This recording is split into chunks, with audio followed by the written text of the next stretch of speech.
I'm not saying that if you don't understand how a car works, you're an idiot. That's not what I'm saying at all. What I'm saying is,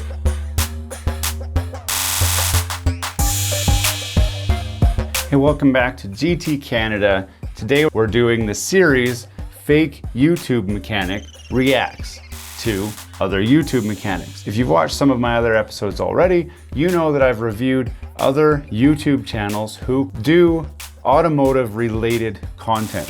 That doesn't necessarily make them a mechanic, it just means they can make videos showing you how to do mechanics or talking about mechanics. I do YouTube videos talking about cars, talking about fixing cars and stuff like that. Does that make my videos not relevant? I don't think so. Some people do, and I want to review another mechanic here today. The last video that I reviewed was the most popular automotive channel on YouTube. So today, I think it's fitting that I review one of the second and third most popular automotive YouTube channels. So today we're going to be reviewing Scotty Kilmer. Now, Scotty Kilmer has just over 4 million subscribers and he's had over 1 billion views. 1.4 billion video views. His oldest video, I'm gonna just look this up while I'm doing this. His oldest video, sort by oldest, is from 13 years ago. He's been in this game for a long time. He's made a lot of videos. A lot of the videos that I come across tend to be very clickbait type videos. I'm not sure that I necessarily care what this guy has to say, but for your sake, I am willing to watch an entire Scotty Kilmer video and react to whatever it is that he's talking about. So I've picked one, which is, it's a few years old. It's one of his earlier videos. So this should be when he was better, when he was putting out good content, not this clickbait stuff. So this one is called Why Not to Buy a Luxury Car Like Mercedes. Now this resounds with me a little bit because I currently have a Mercedes that I bought for my wife. I've done reviews on that, which you can check over here. But also this is going to be interesting because I know a lot of people love to rag on German cars. So it'll be interesting to see if this guy actually has fact to back up his claims or if he's just playing to the stereotypes and trying to get people to watch his videos. So without further ado, let's just jump right in.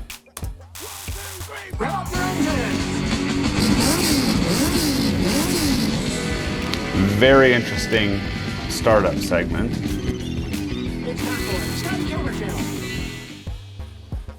Today I'm going to show you why it's not a good idea to buy a Mercedes-Benz unless you're a millionaire. You can afford to buy. So right off the bat, if you're a millionaire, go ahead and buy a Mercedes-Benz. If you're not a millionaire, just move along to something else. Of course, I'm going to turn this volume up a little bit. I can barely hear it. Right, so you have to be a millionaire. I am not a millionaire. And I have a Mercedes-Benz. So I'm already breaking the rules. A new car, when the ashtray gets full and it's just too much bother to clean it out.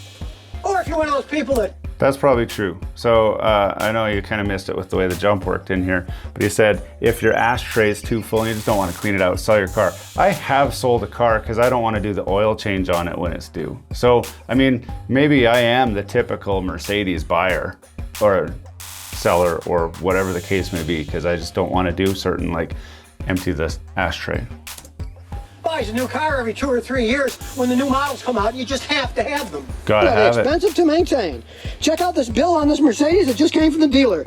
$938.02. And that was mainly for an engine oil change and a fuel filter change. They did check the air and the tires and stuff, but basically all they did was change the oil and the fuel filter.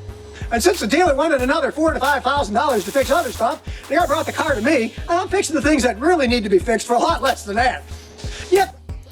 So let's be clear what he's talking about here. He's saying a $900 oil change. Now, it is no secret that going to the dealership is an expensive option for a off-warranty car.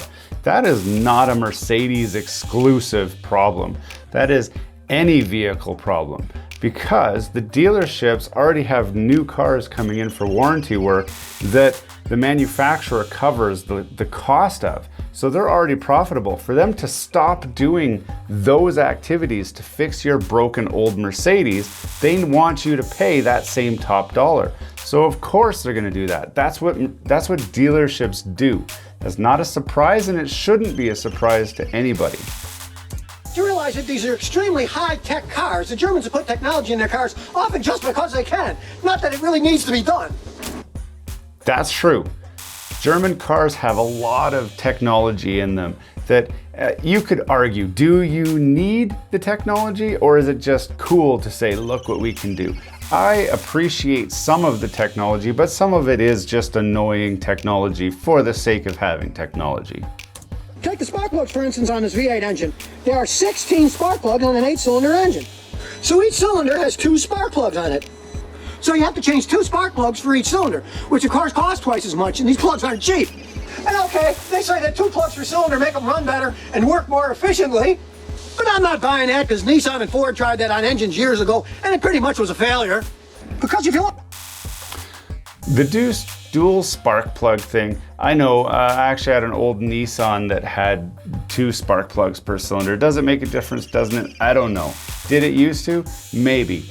But I don't know. I'm on the fence about this. Sure, he's pointing out the fact that they have it. Other manufacturers have had it. Mercedes doesn't do that anymore, at least not on their more popular common brands.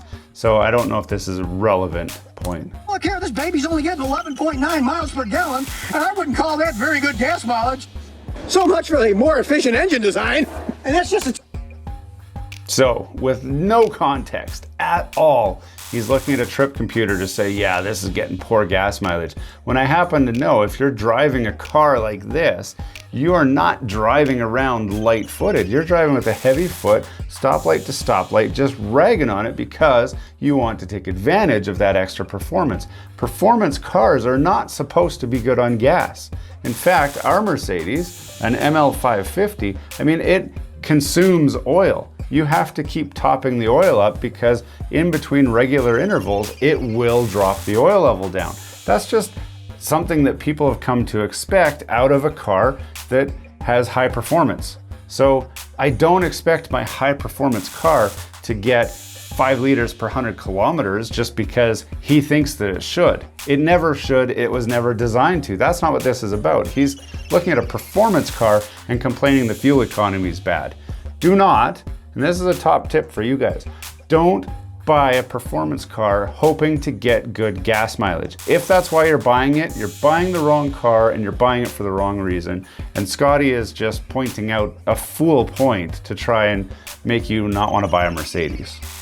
Tip of technology in this car, although this car is running fine and there's no check engine lights or anything on, I decided to hook up this high-level scanner. And if you look at all the red faults as I go down, you'll find it's found a whole bunch of faults with the car. Of course. And just read the definitions of some of them. Rear SAM, rear signal acquisition and activation mode has a fault. Awesome. Heck, you wouldn't even know what that means until you go into what the code is. Trunk lid ambient light is faulty, or the line to the component has a short circuit or open circuit. Makes now sense. I ask you, do you really want a car that tells you that there's a problem in the wiring for the light inside the trunk?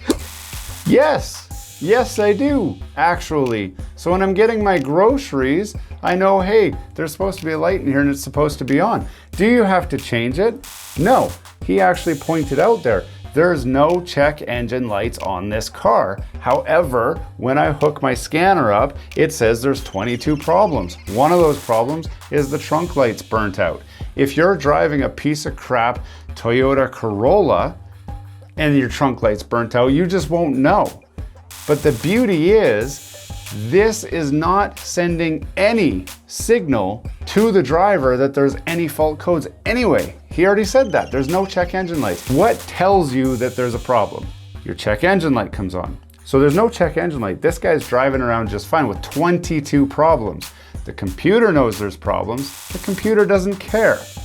But what happens? If you take it to a service technician, he can plug the computer in and it'll give a list. Here's 22 problems. He can print that list out and very quickly go back to you and say, hey, just a heads up, there's 22 other problems. Your trunk light's burnt out, your signal light's burnt out, your whatever these issues are that popped up.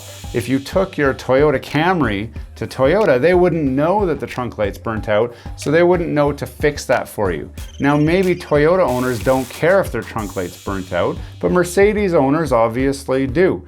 They bought a car that had a trunk light. They want the trunk light to work. Why shouldn't the computer know that the trunk light's burnt out? It's not shutting the car down. It's not sending any weird codes, not making it run differently. It's just there and it's available just in case somebody did care. That's all. And look at this 2.0 code. Tells you there might be a problem with the washer fluid pump, but if it's working okay, it tells you to erase it and then do a function check of the whole system. Even the computer knows that. Sometimes it's giving out squirrely advice. I certainly wouldn't want a car like this. Yeah, so what this is telling a true technician is that the washer fluid level got low, so low that it was probably sucked dry. While it was being sucked dry, the motor overheated and tripped a code. The person noticed there was no washer fluid, they filled it back up, and the motor continued to work. So what we know is the driver ran out of washer fluid. If it's functioning fine now, clear the code and continue on, it's probably okay. If you were driving around in your Toyota and you ran out of washer fluid and you fried the system, we wouldn't know that the driver's an idiot. So this is the idiot test. This is telling you, hey, this guy has no idea what he's doing, and we should account for that when we're looking at other problems here. It gives you a heads up that the person's not keeping on top of washer fluid. What else aren't they doing? But if you're really into crazy gadgets, look at all these buttons on the steering column. Buttons all over the place. Look at them all. I have to say that 3/4 of the customers I have with Mercedes, they don't even know what half the buttons do. I had one over here the other day, and I swear it took me about half an hour to figure out how to open the gas cap to put gas in the car. I mean, seriously, there's something wrong with the engineers that designed these cars. I mean, I just don't understand what's behind their thought process. Okay, so there's a lot to talk about there. So he says most of his customers have no idea what all the buttons do. So his customers are idiots, and they bring the car to him and he can't figure out how to open the gas cap. So he's openly admitting he has no idea about this fancy new technology. He's definitely an old guy that if he was a technician, I know he claims to be, but if he was, it was a long time ago. He probably loves the days where carburetors existed and cars were so much simpler because there was no computers. The reality of it is there's not that many buttons on his steering wheel. It does allow for the driver to be able to click through without taking their eyes off the road, which is safer. And I actually like that there are buttons for everything on our Mercedes, because what I don't want is to have a touch screen, which so many of the newer cars have, where you have to dial through, push buttons, and then find on a touch screen what you're doing while you're supposed to be driving a car. This way, if you want the fan turned up, you turn the dial, the fan goes up. If you want to adjust the radio, you push one of the memory buttons. It's not a touch screen, it's all tactile. I like the tactileness. Now, granted, this is an older video, so this would have been made based on a car at that time, so that was before the touchscreens really came out, and it's really not that uncommon. At this time, when he's doing this video, we had a brand new Honda Odyssey, and that thing had a lot of buttons. And we had to learn what all those buttons do. But once you learned what the buttons do, it was nice. You could just reach over, touch a button, reach over, touch a button, and it did what you wanted it to do without fumbling through menus or anything like that. I don't see that as a problem. If you want a simple car, buy a simple car. If you want a fancy car with lots of features, buy a fancy car with lots of features. They need buttons to control these features, and that's why there's so many buttons. If that's too complicated for you, do not buy a Mercedes. Follow Scotty Kilmer's advice and just don't buy yourself a Mercedes because it's too complicated. You don't want something complicated. Now, over the years, I've had a few customers come to me and they bought a used Mercedes and said, wow, I got a great deal on this used Mercedes. Yep. To which I always respond, you think you got a good deal on a used Mercedes. Yep. The resale value actually is rather low because people have discovered it costs so much money to maintain that their value plummets radically after they're 3 or 4 years old. Yes. But I have to admit, I've had customers that enjoyed their Mercedes. They were all people who leased the car and got rid of it when the lease was over. So if you can afford... So again, there's a couple things to know here. Yes, he is right. The value of a Mercedes drops once they go off lease. And the cost to maintain Mercedes can be expensive. The cost to maintain a BMW can be expensive. The cost for any German car is known to be expensive. But nowadays, there's enough mechanics that understand this, that have the scanners required to get that communication. I've got a scanner that does two-way communication with our Mercedes. I've had no problems maintaining it. So this is somewhat outdated opinion, and it hasn't been updated. I've also checked, and he's got the same opinion on videos that he's released more recently, saying the same things as he said here. So again, kind of sucking you into the clickbait of the whole thing. Or $20 or $30 or $40,000 over a 2 or 3 year period leasing a car, they're the car for you. But if you're like me and try to keep your cars forever, 10 years, 20 years, even longer, stick to your Toyotas. This one's got the same color as the Mercedes anyways. So if you want to be a cool cat in a Mercedes, and you've got money to burn, go right ahead. They're great machines for fat cats. Okay, again, I've often found myself giving this same advice, actually. So I tell people, not just Mercedes, save your money, don't buy any new car. Buy a car that's 3, 4, 5, 10 years old, and then just do the maintenance on your own. And it's easy for someone like Scotty Kilmer, who knows how to do that work, to say that. And I realize now that I was telling people to buy problems and then pay someone else to fix those. If you know how to fix your own problems, and you know how to be a handyman, and you know how to change parts and whatever, go ahead, buy yourself a Mercedes, buy yourself a Toyota Celica. That's fine too. But what I wouldn't do, I think of my brother. My brother doesn't know how to change a spare tire. He drove home when he got a flat tire a couple blocks from his house. He drove home on the flat tire because he didn't know how to change it. And then he called AMA, and AMA came and changed his flat tire. It costed him more money because he ruined the rim and he ruined the tire. So he needed to get a new rim and a new tire. But that's the price you pay for being an idiot. If you are an idiot, you will pay extra money. You should expect to pay extra money. You should expect to go to a dealership and have to pay dealership rates to have your equipment fixed, or mechanic rates to have your equipment fixed. So what he's saying is kind of misleading, and it's straight out wrong. Do not buy yourself an old car if you don't know how to fix an old car. The same with a Mercedes. He is right in the sense that the value of the Mercedes drops because they are notoriously expensive to maintain. However, if you are able to maintain it yourself, it is no more expensive than any other car. The parts that you buy are just as inexpensive, or close to as inexpensive, but you get such a better car. A Mercedes is a perfectly fine automobile, and if you get one that's been maintained, it will last a long time. Ours is going on 300,000 kilometers and it's still going strong. It's a great car to drive around, and we're probably going to end up just driving it until it dies completely, because, as he says, the value has dropped so much, nobody wants to buy a Mercedes with 300,000 kilometers. That's just the reality. But do not go and buy an old broken Celica and think that you're getting yourself a good deal over somebody else's Mercedes. You're still just buying somebody's problem. If you are not handy, you should do what his other customers do, and that is they lease it for 3 years, and then they swap into the newest model every 3 years. Then you're always on warranty. You always have trouble-free ownership. And sure, you eat some depreciation, but that's the cost of not doing your own work, of not understanding it. And you don't have to. I'm not saying that if you don't understand how a car works, you're an idiot.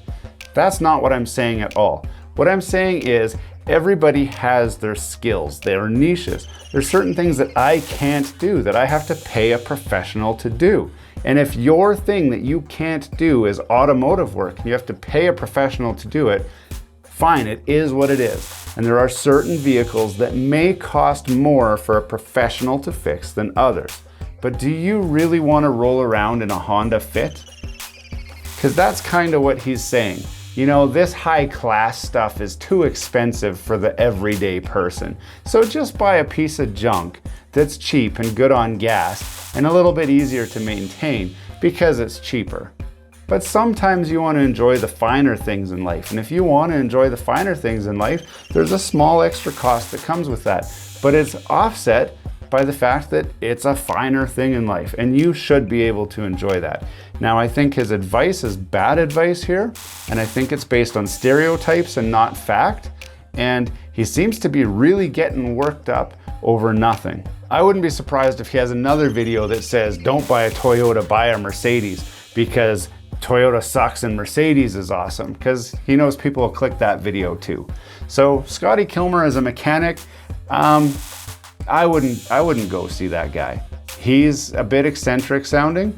I'm not sure that he is a mechanic. I know that he says he is, and somebody probably has seen it, and he gets a lot of views. No doubt he's getting views, but that doesn't mean that he's any good. That just means that he's interesting to watch because he's crazy. Crazy old man is what it seems like to me. Now, Scotty, if you're watching this, please don't be mad at me. I'm just calling it the way I see it.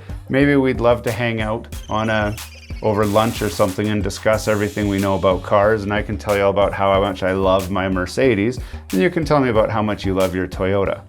But don't go telling everybody else that they should buy the same thing that you did, because that's what you bought. Anyway, enough about that. I could go on about this for a while. I hope you enjoyed this video. I've got a lot more planned, a lot more coming, so don't forget to subscribe so you can see those when they come out. You can check out some of our other videos over here while you wait for that, and we hope to see you again, but until next time, have a great day.